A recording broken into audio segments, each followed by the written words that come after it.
ദാവീദിന്റെ സിംഹാസനം ദൈവമായ കർത്താവ് അവന് നൽകും.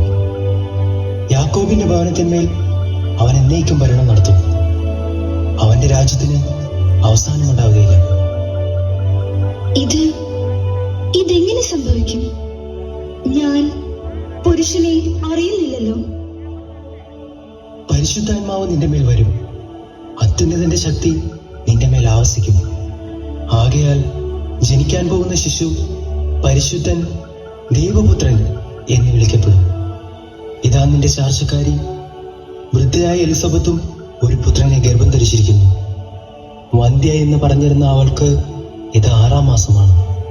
ദൈവത്തിന് ഒന്നും അസാധ്യമല്ല. ഇതാ കർത്താവിന്റെ ദാസി, നിന്റെ വചനം പോലെ എന്നിൽ നിറവേറട്ടെ.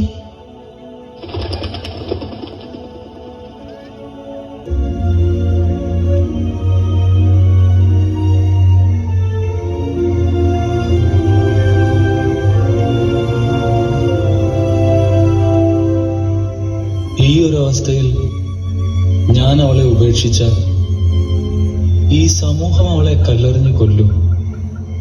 പക്ഷേ മറ്റൊരുവന്റെ ശിശുവിനെ ഉദരത്തിൽ വഹിച്ചിരിക്കുന്നവളെ സ്വീകരിക്കുന്നതും ഉചിതമല്ല. രഹസ്യമായി ഉപേക്ഷിക്കുന്നതാവും നല്ലത്.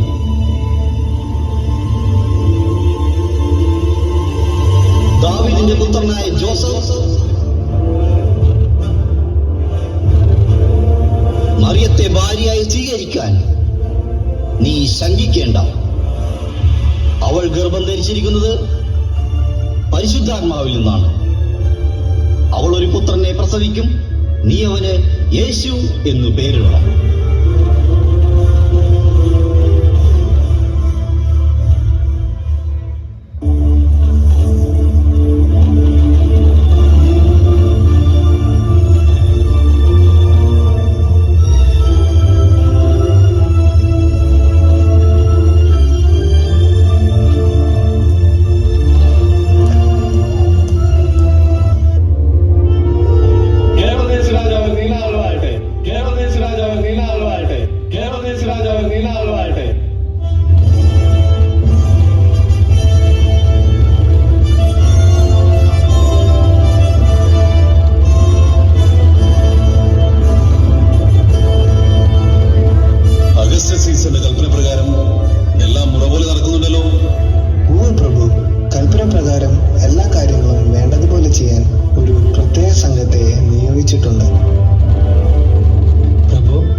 ഞങ്ങൾ പൗരസ്ത്യ ദേശത്തു നിന്ന് വരുന്നവരാണ്.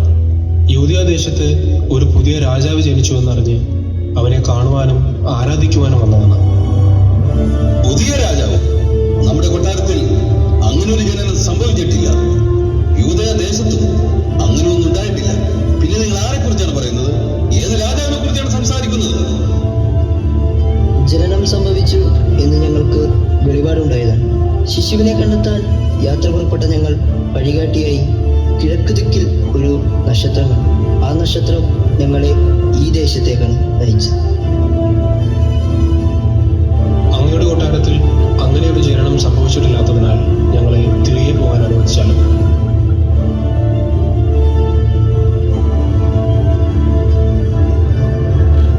നിങ്ങൾ പോയി ആ ശിശുവിനെ അന്വേഷിക്കുക. അവനെ കണ്ടെത്തിയാൽ മടങ്ങി വന്ന് നമ്മെയും ആ വിവരം അറിയിക്കുക. നമുക്കും പോയി അവനെ ആരാധിക്കണം. ഉത്തര പോലെ പ്രഭു.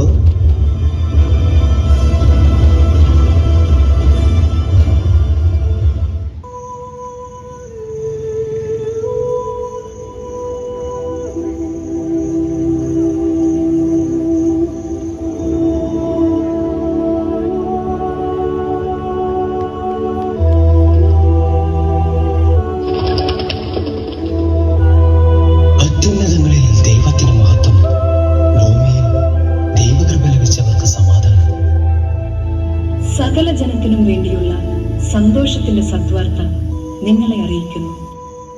ദാവീദിന്റെ പട്ടണത്തിൽ നിങ്ങൾക്കായി ഒരു രക്ഷകൻ, കർത്താവായ ക്രിസ്തു ജനിച്ചിരിക്കുന്നു.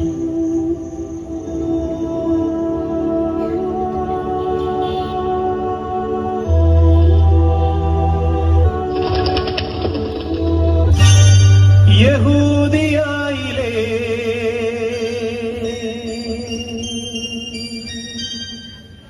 ഒരു ഗ്രാമത്തിൽ ഒരു ധനുമാസത്തിൻ കുളിരും രാവിൽ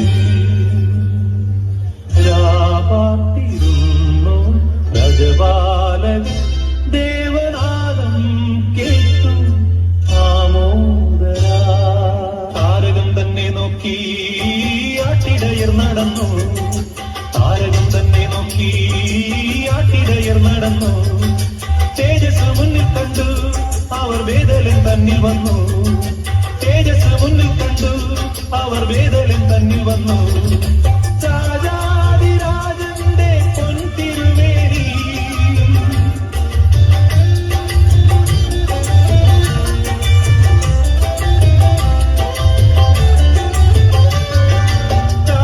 രാജാതിരാജന്റെ പൊൻതിരുവേലി അവർ പാലിത്തു കണ്ടു. മന്നവർ മൂവരും ദാവീദിൻ സുതനേ